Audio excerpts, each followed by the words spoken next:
My mother abandoned me with the neighbors at age 4, but 20 years later she came back remorseful. When I discovered what she really wanted, I sued her, and now she's facing jail time. I'm 25 years old. I work in software development for a pretty big company, and I'm engaged to the most incredible woman in the world, Abigail. But I need to tell this story because what happened these last few months basically made me question everything. I thought about family, blood, and the obligations we supposedly have to the people who brought us into the world. The thing is that my mom, well, my biological mom, appeared out of nowhere after 20 years and turned out to be the most manipulative and twisted person I've ever met in my life. And that's saying something because I work in tech where there are quite a few weird people. You know what I mean?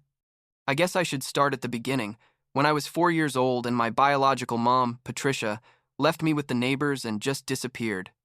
I don't remember much about that day exactly. To be honest, my brain kind of blocked those memories or something. But what they did tell me later is that she literally took me to the house next door, rang the doorbell, waited for them to open the door, and left me standing there with a backpack that had like 3 t-shirts and a pair of socks. The neighbors thought she'd come back in a few hours, like she had an emergency or something. But days went by and nothing, weeks went by and she still didn't show up, until eventually they realized she wasn't coming back and called social services. I was a kid. I mean, I was 4 years old. You know what it feels like not to understand why your mom left? Well, I didn't understand it then. And honestly, I still struggle to process it now, after everything that happened. What saved me, literally saved my life, was my Aunt Ruth. Well, technically she was my great aunt, the sister of Patricia's father or something like that, but to me, she was always just Mom. Ruth found out what had happened because someone in the family told her, and she immediately showed up at social services and said she was going to adopt me, that she wasn't going to let her great-nephew end up in the foster care system bouncing from house to house. And she kept her word, basically put her life on pause to raise me, gave me all the love a person could need, took me to my soccer games on Saturdays even when it was raining, helped me with my math homework even though she didn't understand algebra at all, cooked my favorite meals, and never, ever made me feel like I was a burden or like she was doing me a favor. To her, I was her son, period. And that's how my mom Ruth raised me, along with my grandparents and my cousin Logan, who was basically like my brother because we grew up together in the same house most of the time. Life went on being relatively normal, I guess. I grew up knowing that my biological mom had left me, but without really understanding what that meant. Like everyone told me she'd had to leave because of personal problems, but that she loved me very much, you know? Those white lies people tell children to protect them. I believed it for a long time. Or maybe I just wanted to believe it because it was easier than accepting that my own mother just didn't want me enough to stay. I went to school, made friends, played video games, dated girls in high school, basically had a pretty normal childhood and adolescence, considering the circumstances, and all thanks to Mom Ruth, who made sure I never lacked anything, not love, or stability, or support. When I turned 18, Mom Ruth sat down with me and told me the complete truth. She told me that technically she wasn't my biological mom, that she had legally adopted me when I was 5 years old, and that Patricia had signed all the papers giving up her rights as a mother without even fighting or asking how I was. I think Mom Ruth expected me to react badly, to get angry or sad, but honestly, in that moment, I only felt like relief, you know? Because it confirmed what I already knew in my heart, that my real mom was Ruth, that blood doesn't mean anything if there's no love and commitment behind it. I told Mom Ruth that she was my mom in all the ways that mattered, and that I wasn't interested in knowing anything more about Patricia, and that's how things stayed for years. I literally never thought about looking for her or having any kind of relationship with her. Fast forward to like 6 months ago. I was already living alone in a pretty decent apartment in the city, working for this software company where I basically develop applications and make good money. Nothing spectacular, but enough to live comfortably. And I was engaged to Abigail, who is the most incredible person I've ever met. Super smart, hardworking, and most importantly, she completely understands me and knows my whole story with Patricia and has always supported me. Everything was going well, like really well. I had my life together, my healthy relationships, my stable job, And then I got a Facebook message from someone named Patricia Morrison that said something like, "Hi, Isaac. I know. This is going to surprise you, but I'm your biological mother, and I would love to be able to reconnect with you after all these years. I've thought about you every day, and I deeply regret my past decisions." My first instinct was to block her and move on with my life, but Abigail convinced me to at least read the full message, that maybe Patricia had really changed and wanted to apologize, that everyone deserves a second chance. You know, the kind of things people say when they're basically too good for this world. So I read the whole message where Patricia explained that she had been going through terrible depression when she abandoned me, that she wasn't in a position to be a mother, that she'd been in therapy for years and was now in a much better place in her life, and that all she wanted was the opportunity to meet me as an adult and maybe build some kind of relationship. It sounded sincere, I guess, or at least sincere enough for me to hesitate about just ignoring her. So after thinking about it for like 2 weeks and talking to Mom Ruth, who told me the decision was completely mine and that she would support me no matter what, I decided to respond. I told her we could meet once to talk, just to see what she had to say, but that I wasn't promising anything, and that I had no obligation to give her a mother-son relationship because that position was already occupied by the person who actually raised me. Patricia responded super quickly, like in 5 minutes, saying she completely understood and just wanted the opportunity to explain herself and apologize in person. We agreed to meet at a coffee shop in a public place, because obviously I wasn't going to give her my address or invite her to my house, and I told Abigail to wait for me in the car in case I needed to get out of there quickly. The meeting was weird. Patricia arrived like 10 minutes late. We're already starting off badly. And when I saw her walk into the coffee shop, honestly, I felt nothing, like zero emotional connection. I just saw a woman who was like 45 years old who technically shared my DNA, but who was a complete stranger to me. We sat down, ordered coffee, and she started with the whole speech about how sorry she was, how it had been the worst decision of her life, how she'd thought about me every day for 20 years, blah blah blah. I let her talk because I basically didn't know what to say, and after like half an hour of apologies, she started asking questions about my life, what I studied, where I worked, if I had a girlfriend, the kind of things that would normally be normal, but coming from her felt invasive and weird. And then, and this is where the giant red flags start, Patricia started talking about her current situation. She mentioned she was married to a guy named Daniel, who apparently didn't know I existed, which is already super weird, that they had financial problems because Daniel had lost his job a few months ago, and that she was looking for work, but it was difficult at her age.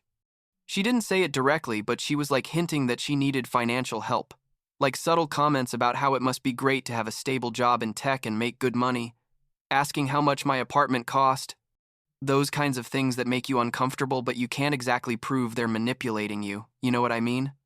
I ended the meeting after like an hour, saying I needed time to process all this, and when I got back to the car with Abigail, I told her everything, and she immediately said, "Isaac, this woman doesn't want to reconnect with you. She wants something from you." And I knew she was right. But part of me still wanted to believe that maybe Patricia genuinely regretted things and had just expressed herself badly. I decided I wasn't going to respond to her messages for a while, that I needed space to think, but Patricia started sending me messages every 2 days asking when we could see each other again, saying she had much more to tell me, that there were important things she needed to discuss with me. After like 2 weeks of constant messages, I responded and told her directly that I wasn't interested in having a relationship with her, that I appreciated that she had apologized, but that didn't change the fact that she had abandoned me, and that my life was perfectly fine without her. I thought that would be the end of it, that she'd understand and leave me alone. But oh no, things got much worse. Patricia started sending me long messages saying I was ungrateful, that she had given me life, that after everything she'd been through, I owed her at least the opportunity to get to know her better. Basically, expert-level guilt-tripping. And when that didn't work, she started sending me photos of me as a baby saying things like, "I carried you for 9 months. How can you be so cruel to me?" I blocked her number and her social media, told Mom Ruth what was happening, and she was furious, like I'd never seen her so angry, saying Patricia hadn't changed at all and clearly just wanted something from me. Logan, my cousin, was also super upset and offered to go talk to Patricia personally to tell her to leave me alone. But I told him no, that I didn't want to escalate things, that eventually she'd get tired and move on with her life. And things calmed down for like a month. I didn't hear anything from her, and I started thinking she'd finally gotten it. But then I got a Facebook message from a guy who identified himself as Daniel, Patricia's husband. The message said he needed to talk to me urgently about Patricia, that he had recently discovered I existed and was shocked that his wife had hidden from him, that she had a son all these years. Honestly, I thought it was a trap, like Patricia had asked him to contact me to manipulate me in another way, but something in the tone of the message sounded genuine, so I responded and we agreed to talk on the phone. The conversation with Daniel was revealing. It turned out Patricia had lied to him about literally everything, told him she'd never been married before, had no children, that her family was all dead, and that's why she had no contact with anyone. Daniel discovered the truth by accident when he found some old papers in the attic that mentioned my name and date of birth. And when he confronted Patricia, she basically had to admit everything. Daniel was devastated, obviously, not just by the lies, but because he realized he didn't really know the person he'd married. And he told me that if I didn't want to have contact with Patricia, he completely respected that and wasn't going to pressure me for anything. I thanked him for being honest with me and told him I indeed didn't want anything to do with Patricia, and I thought that would be all. But Daniel told me something else before hanging up. He said, "Isaac, I don't know if I should tell you this, but I think you have the right to know. Patricia has been researching you online. I know I has your work address, and I think she's planning to show up there if you don't respond to her." That gave me goosebumps. Like I literally felt panic. Because my job is super important to me and I didn't want this crazy woman showing up there causing drama and potentially ruining my career. I decided to be proactive and wrote a formal email to Patricia, almost like a cease and desist letter but without lawyers yet, where I made it absolutely clear that I didn't want any kind of contact with her, that if she tried to contact me again or show up at my work, I would take legal action, and that she needed to respect my boundaries immediately. I copied Daniel on the email too, so he would know exactly what I'd told her, and I sent the message thinking this would finally end once and for all. 2 days later, I got a message from an unknown number. It was from Patricia. She'd gotten a new phone to be able to contact me, and the message simply said, "Your sister wants to meet you." I didn't have sisters, at least not that I knew of, so this confused me completely. And before I could respond, another message arrived with a photo of a girl who was like 12 or 13 years old. Patricia explained that she'd had another daughter 13 years ago with Daniel, that the girl knew about me and was devastated that her older brother didn't want to meet her. This was God-level manipulation, like using an innocent child to make me feel guilty, but I wasn't going to fall for that. I responded saying I had no relationship with that girl, that I was sorry Patricia had involved her in all this, but that didn't change anything. And that if she kept contacting me, I was going to go straight to the police. And that's when Patricia finally showed her true colors. She sent me a long message explaining that the real reason she'd tried to reconnect with me was because she had serious kidney problems, that she urgently needed a kidney transplant, that she was on the waiting list, but it could take years, and that she'd thought that since I was her biological son, I might be compatible and could donate one of my kidneys to her. I read that message like 3 times because I couldn't believe it. I literally couldn't process that this woman had abandoned me at 4 years old, disappeared for 20 years, and now reappeared only because she needed an organ from me. She didn't want to reconnect out of regret or love or any genuine reason. She just wanted me as a spare part, basically as a source of organs, and she'd been trying to emotionally manipulate me for months so I would agree to get tested for compatibility. I felt physically sick, like I had to go to the bathroom to throw up because the betrayal and manipulation were too much. And when I told Abigail she was ready to go confront Patricia herself, I responded saying simply, "I'm not donating any organs. Don't ever contact me again," and I blocked the number. I thought eventually Patricia would give up and look for another donor or wait on the list like any other person, but no. Things escalated in ways I never imagined. A week later, Patricia and Daniel showed up at my apartment, rang the doorbell at like 9 at night, and when I looked through the peephole and recognized them, I just didn't open the door.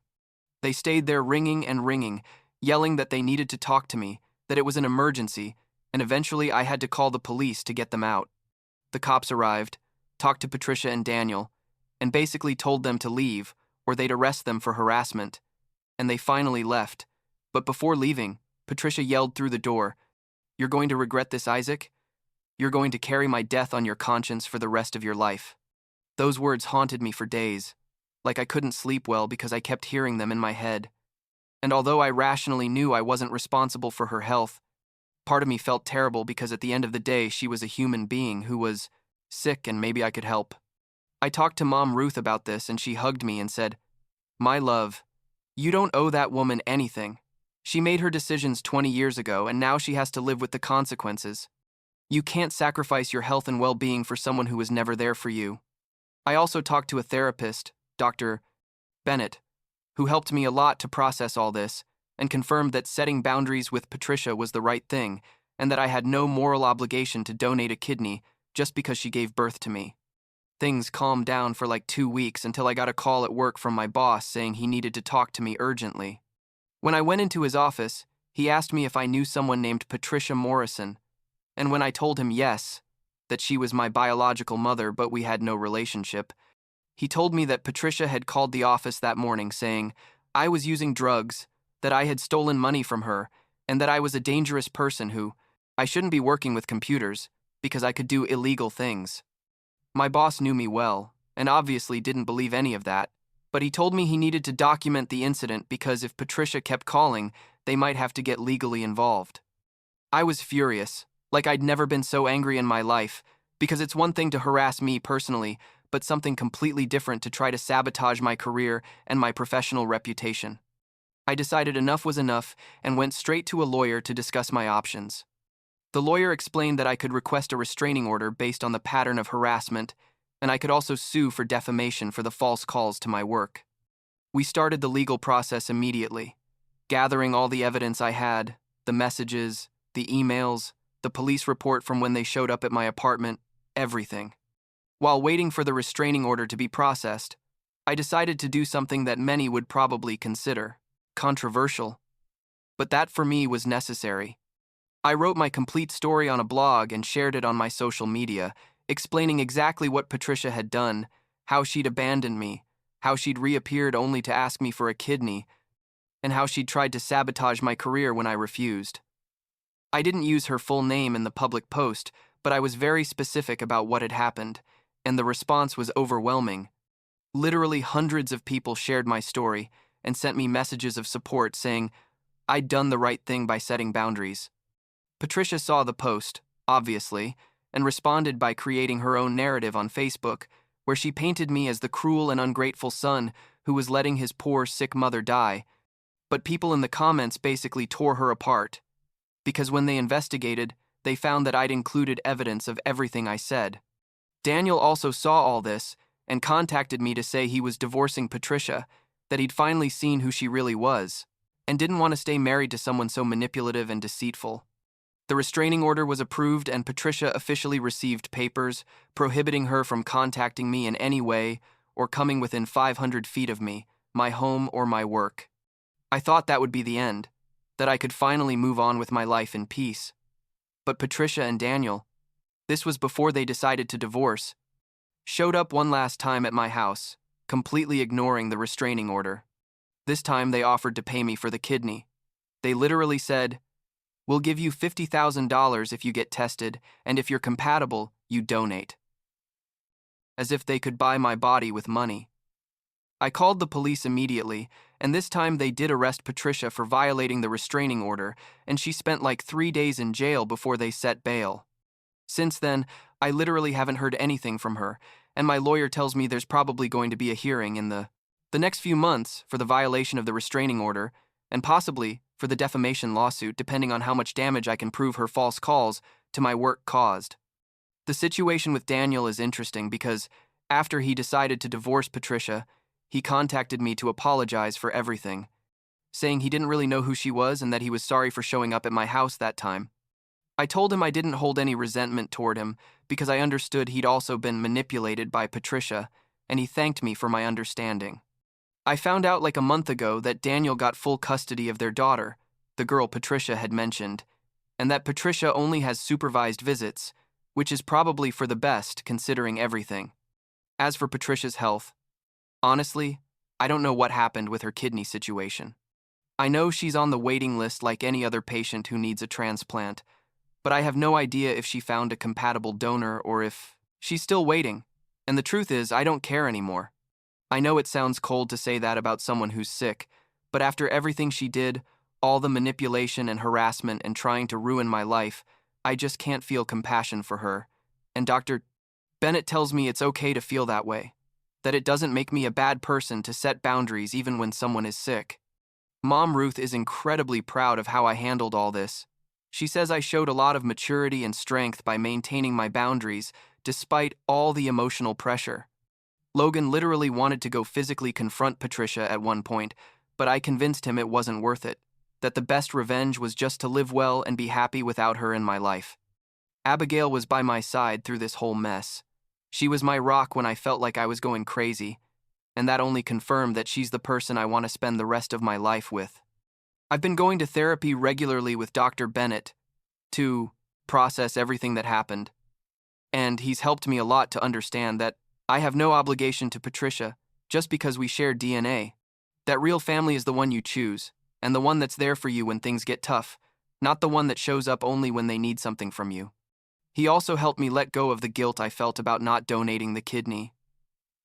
He made me understand that donating an organ is a huge personal decision that no one should make under pressure or manipulation, and that the fact that Patricia is sick doesn't automatically make me responsible for her health. The defamation lawsuit is ongoing. My lawyer says we have a pretty solid case, especially because Patricia called my work with specific and documentable false accusations, and although I'm probably not going to get much money even if we win, it's more the principle of the thing, of making it clear that she can't go around ruining people's reputations without consequences. The restraining order is still in effect and will automatically renew for another 2 years after the first one expires, so in theory, I have legal protection if Patricia tries to contact me again. My life now is basically what it was before Patricia appeared. I work at my company, developing software. I spend time with Abigail, planning our wedding, which will be next year. I visit Mom Ruth every weekend for dinner because she's still my mom in all the ways that matter, and I hang out with Logan to play basketball or watch movies like we've always done. The difference now is that I have much more clarity about what family means, and about the fact that I don't owe anyone anything just for sharing blood. That family obligations come from love and mutual respect, not from genetics. Sometimes, I still think about Patricia and wonder if she's really as sick as she said, or if that was also part of the manipulation. If she really urgently needed a kidney, or if she was just exaggerating to put pressure on me. I'll never. I know for sure because I don't plan to ever have contact with her again. And honestly, it's okay not to know. It's okay to leave that question unanswered and just move on with my life. Dr. Bennett says it's normal to have those occasional doubts, but that I shouldn't let them consume me or make me question my decisions, because at the end of the day, I did what was best for my mental and physical health, and that's the only thing that matters. Last week, Abigail and I went to dinner with Mom Ruth and my grandparents, and at some point in the conversation, Mom Ruth took my hand and said, "You know, son, I'm so proud of the man you've become. You've shown so much strength through all this." And when she said that, I realized I didn't need Patricia's validation or love because I already had everything I needed right there at that table, with the people who had actually raised me and loved me unconditionally throughout my life. And I guess that's the moral of this whole story, if there is one, that family isn't about who gave birth to you, but about who was there when you needed them most, who picked you up when you fell, and who loved you even when you weren't easy to love.